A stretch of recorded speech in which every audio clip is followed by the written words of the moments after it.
Kaya ganitong panahon, wala pa na yung naanan, no? Kasapaan, kapayabasan, kalubihan, katunggan, sa paniha. Na sa dihang nawili na ka sa imong ginabuhat, unsa ba ang imong tumong na nanong nag-eskwela pa ka at the same time, usahay si kag-absent.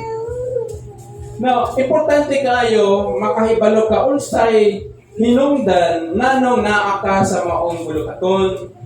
Unsa ba ang imong calling bilang isa ka nanay o bilang usa ka trabahante o bilang usa ka pumuluyo sa ato ang lugar o bilang usa ka anak o alagad sa Ginoo. Na naman, pag di na tumasabtan ang atong pagtawag, ma-misinterpret na to, ma-misconceive na to ang gitawag na pagpangalagan. Moabot ang kalisod sa imong kinabuhi, sa akong kinabuhi, mubati ka o pagdismaya, mubati ka o pag-discourage, o daghantag mga basura ang mayroong kadayon. Abi na ko, mga lagad ko, mag-ayahay ko, magdato ko, mailado ko.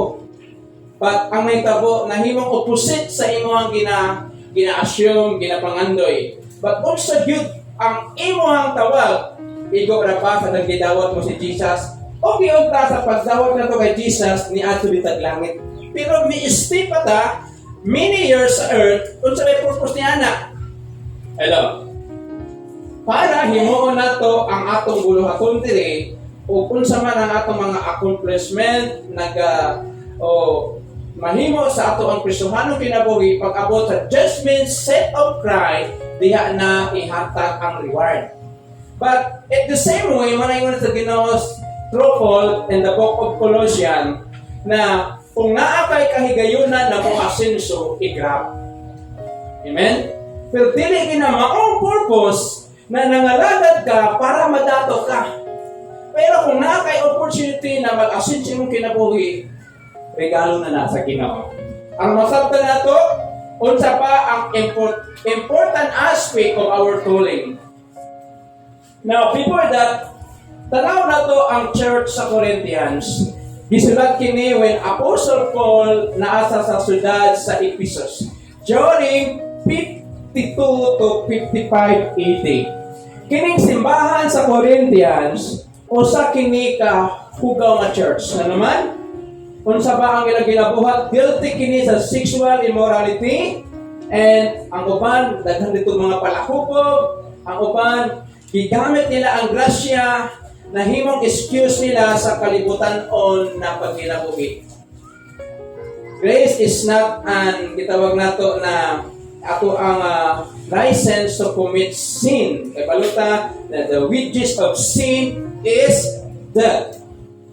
Ang mga Corinthians, usa kini ka polluted city, filled with every kind of vices. So naadira tanang nga bisyo during 52 to 55 AD. So unsa man ang mga bisyo nila kaniadto? Kung balikan na tong history, worldly pleasure. Naadira ang grabe na mga pagkinabuhing kalibutan-on. So maapektuhan ang mga Christian sa maong lugar tungod sa mauna ang practice sa ilahang mga silingan. Karen was also proud na naman tungod kay ang maong syudad a philosophical city with many itinerant teacher. Ano sa nag-itinerant? Kining mga maglalakbay lang ba? Mohapit dito pero mo-share sila sa ilang mga ihibalo kung ang proud kayo ang Corinthians nga syudad. Kaya yung mga philosopher na dito, promoting the speculation o ilang mga haka-haka. Then in order to help them solve their problem, Paul opened his letter by reminding of their calling in Christ. Amen? Bilang nanay, kabalo ka na nanay ka. At ang nanay na akay mga balaod sa imuhang mga anak o balaod sa imuhang panimalay. Kung dili mo apin imuhang silingan, sa unsa imong gusto buhaton sa imong panimalay as nanay. Bilang usa ka trabahante na po kay balaod na dapat imong gamit, ikaw lang mo gamit, then pwede na, oy, wala man ko si mong butas, wala man ko kuhanin na, maunsa na, no? Nakoy ingrod.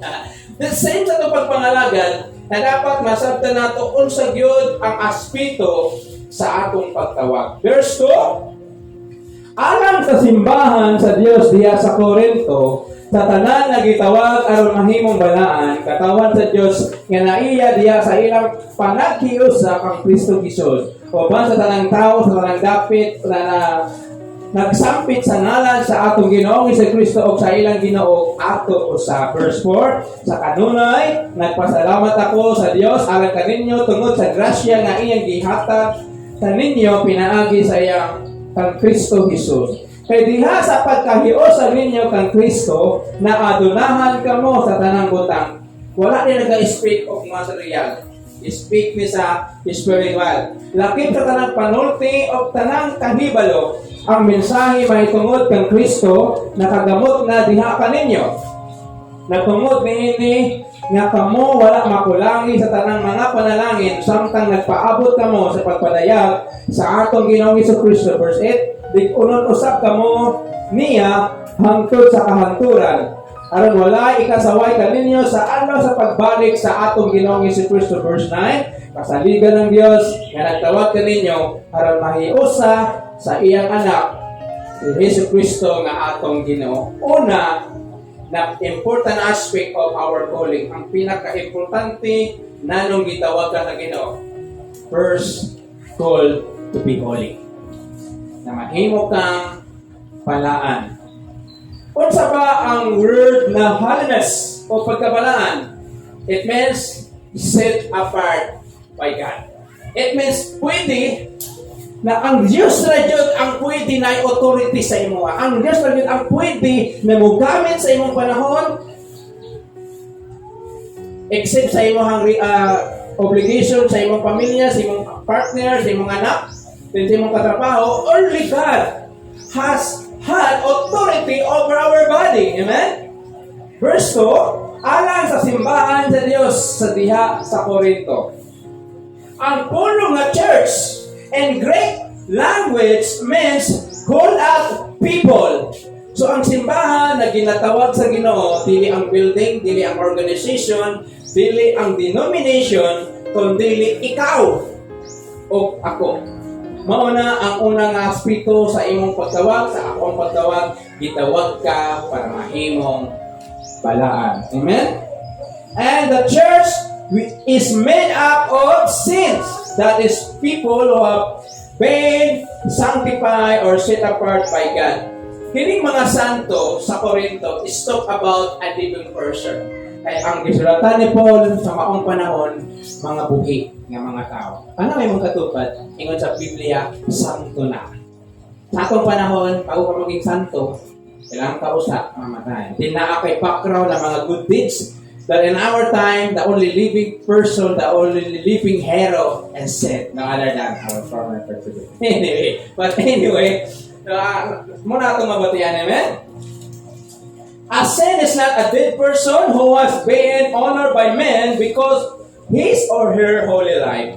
Paul wrote to a living saint, people who through faith in Jesus Christ has been set apart for God's special enjoyment and use. Igamit ka sa Ginoo, gitawag ka sa Ginoo para lang sa iyahang kaugalingan. Amen? Kung sa ba ang imong ginabuhat sa imong time, sa imong finances, sa imong talent, imo ba nang gigamit sa Ginoo? Ingon sa Bible, 1 Peter, you have paid with a price. Gibayaran ka sa Ginoo. And the only thing sa gibayad niya, iyang kamatayon, iyang dugo na giula sa cross sa Kalbaryo. We, a man and a woman, plead their love to each other. They are set apart for each other. So, walay pwede na mo insert. Hello?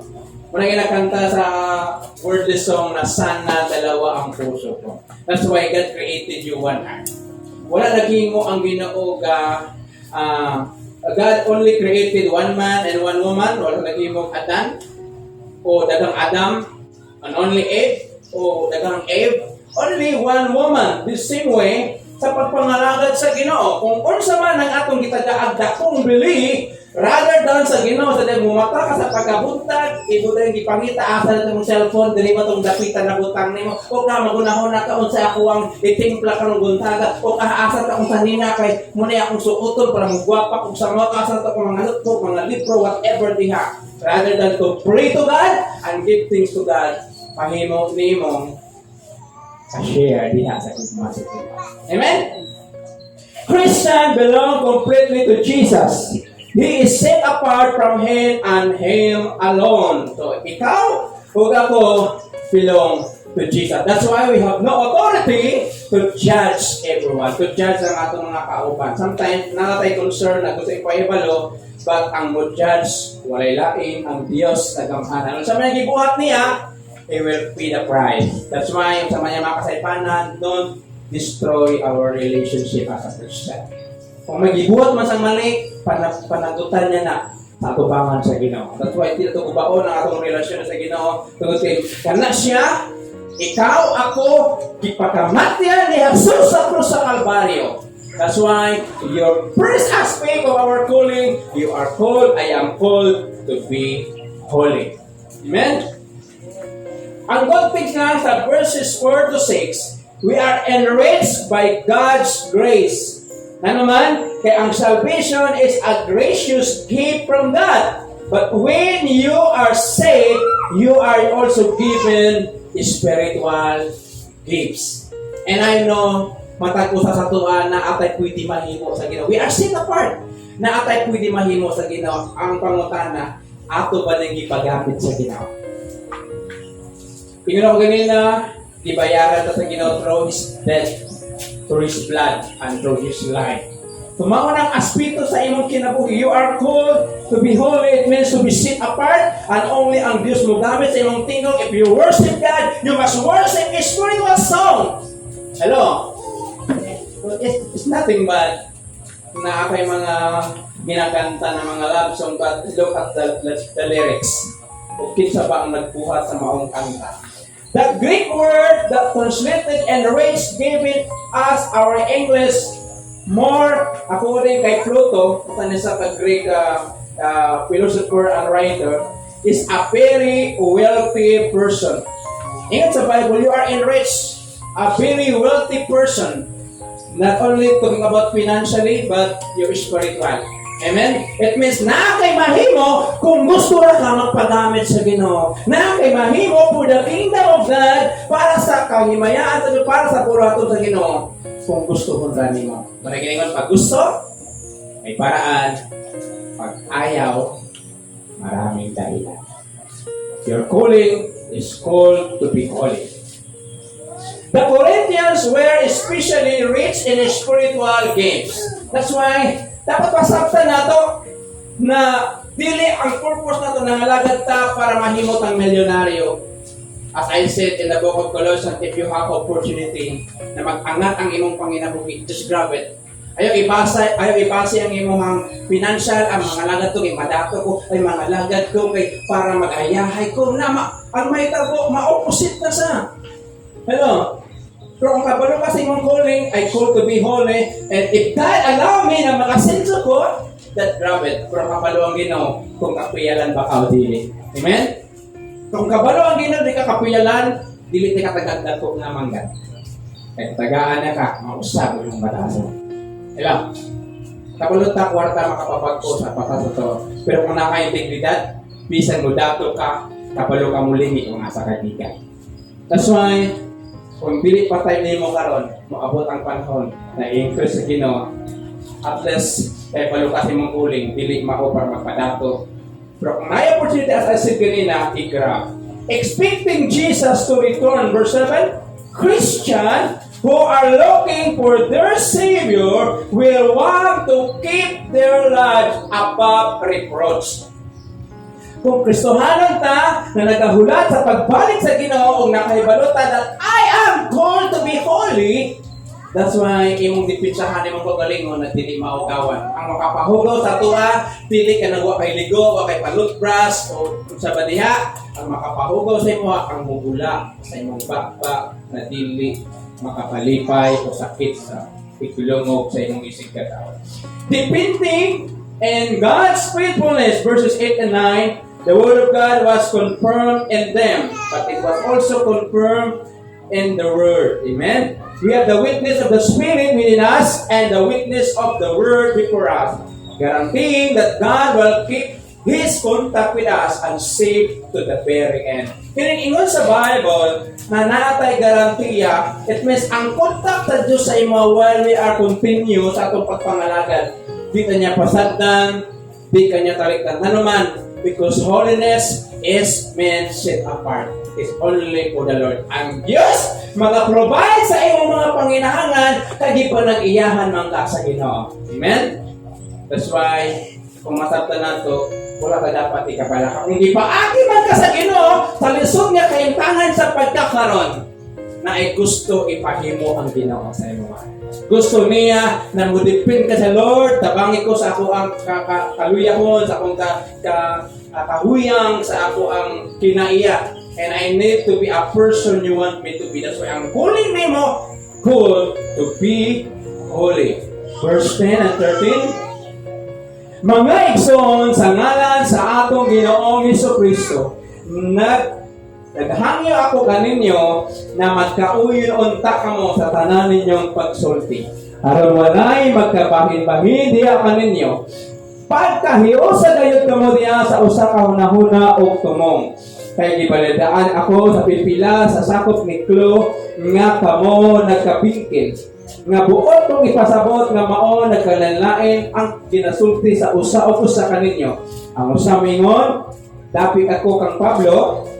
Ang usa mingon, dapit ako kay Apolos. Ug may nagaingon, dapit ako kay Pedro. Ug atulad nagaingon, dapit ako kay Kristo. Nabahin ba di ay si Kristo? Si Pablo ba di ay ang gilansang sa cross tungod kaninyo? Ibunyagan ba kamo sa ngalan ni Pablo? Number 2 aspect of your calling. You are called into fellowship. Pinaingon sa old motto, no man is in the island. Ang silhig, kung mag-inusara, dilit na sa makahilok. May mga tao na tinatumal kayo na gusto nila o mag-inusara. Tungod, maybe physically na sila yung mga ginabati na kinanglan nila na walay saba-saba. Pero sa pagpangalaga, hindi pwede mag-inusara ka. Murang di na pwede basketball na murang ikaw lang isa dito. Ikaw pasa, ikaw ambak kaagad na wala kalimot ka na naakay upat nga kauban. Kailangan na sa teamwork. Hello? Muna ang problema sa church sa Corinthians, nagkabigibing sila, nag-away-away sila. Pareho sa itong nagiang diri. Na naman, unsay rason, kay dili magkauyon sa ilang ginasulti. Ikaduwa, nagkabahin sila sa ilahang mga pangunakuna ug tumong. Sa pamilya nimo, kung lahi ang gusto sa bana, lahi po ang gusto sa asawa, wala gi desisyon na mabuhat. Hello? Lahi ang gusto sa ginikanan, lahi po ang gusto sa anak. Kasi may tabo.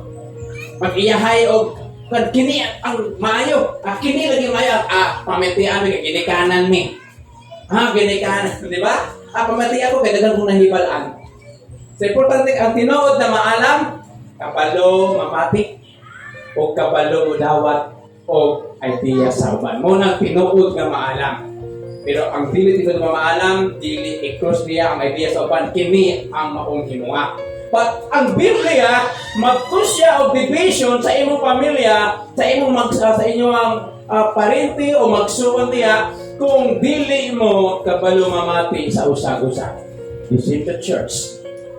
We are called into fellowship. Hello? Ano man?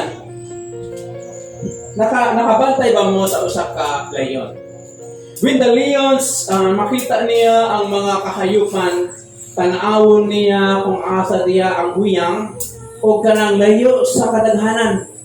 Then, when the lion attack, dili niya attackihon tong mga tigong-tigong na kusgan, tanawon na kani, kay inusara ni, mauna iyang daganon ugok doon. Pila na sa tuwa ang ginagukod sa kaway. Hello, naatay mga private matters, naatay mga personal na mga problema. So we need someone na pwede na ito istoryahan. O sa kanta pa, if I had only one friend, I want to be you. Kinsa ba nga ato ang only friend, ang atong mga friends? In order na atong kita naman, ang atong kinabuhi kasing we need someone to tell. We need someone na naatay kasultihan. Na naman, walang rason na naatay sa kita kasing-kasing. Walang rason na usahay, wala tay kapahungawan. Kung naka sa bukid, syagit ka sa kabukian, hay! Di ba?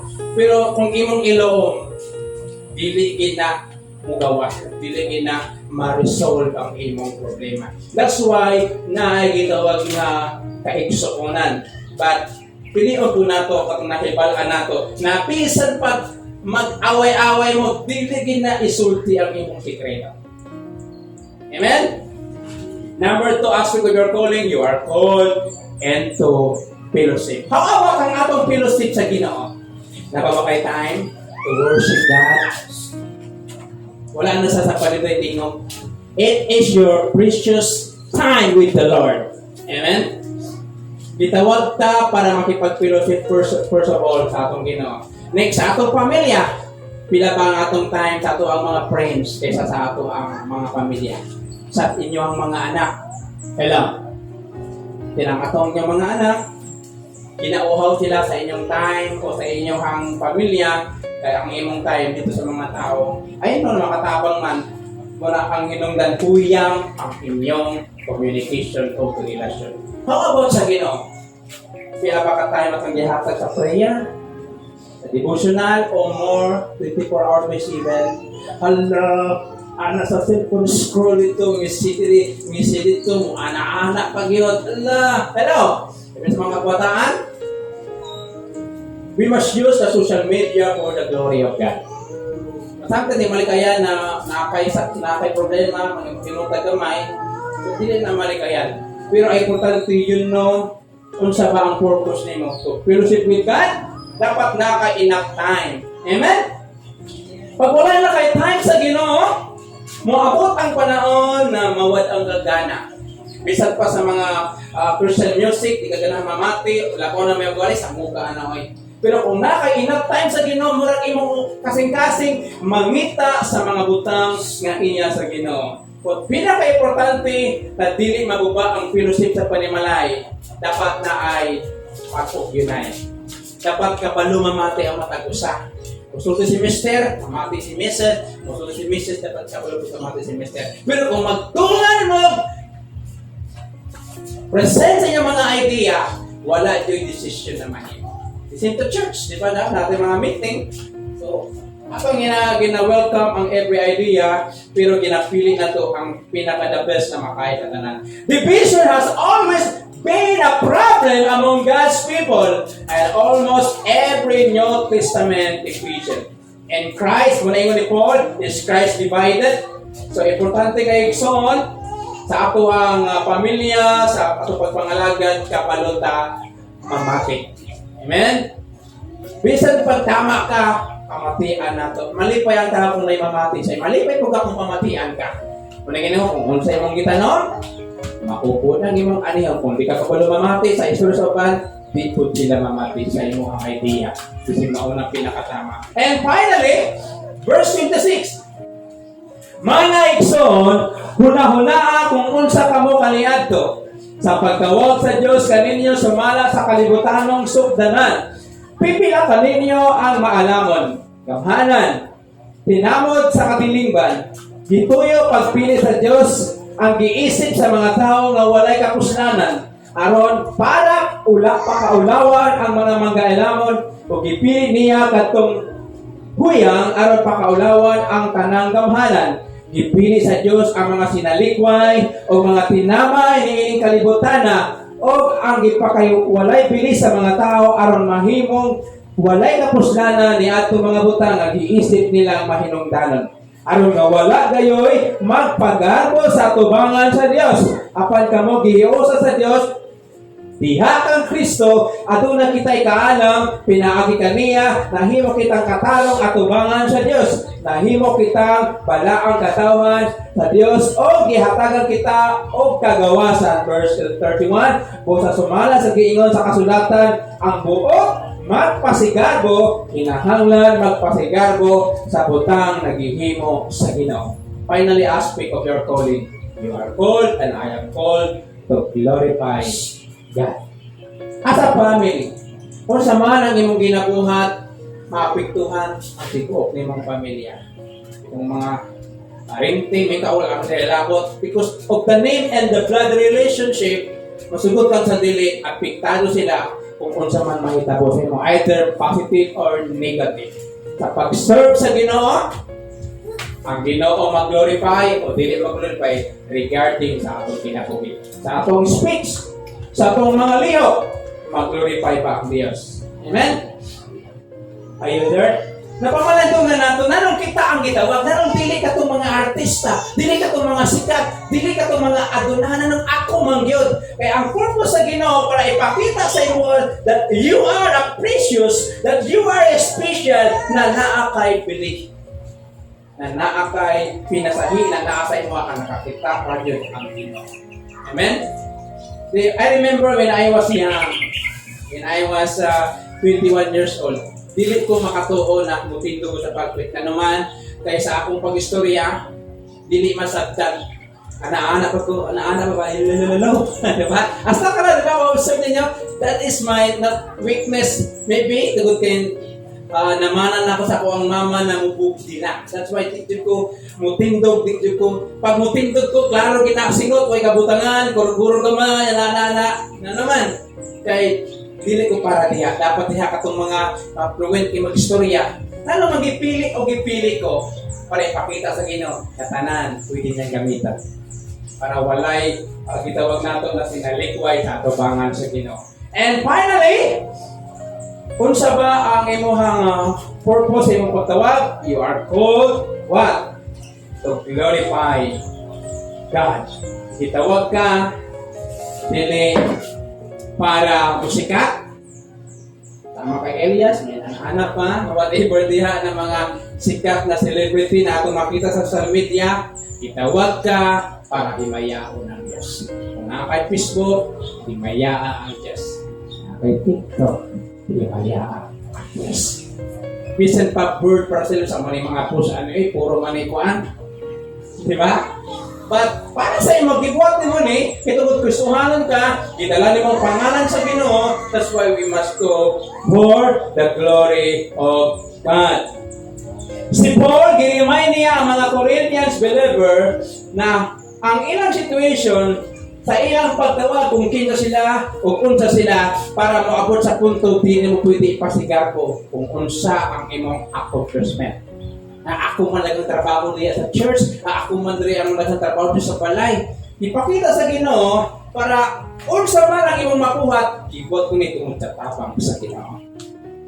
Amen? Ningon sila, kagwapo ni mo ay, kagwapa ni mo ay, thank you. Kagwapa mo, glory to God. Hello? Pagkatibot ng tanan.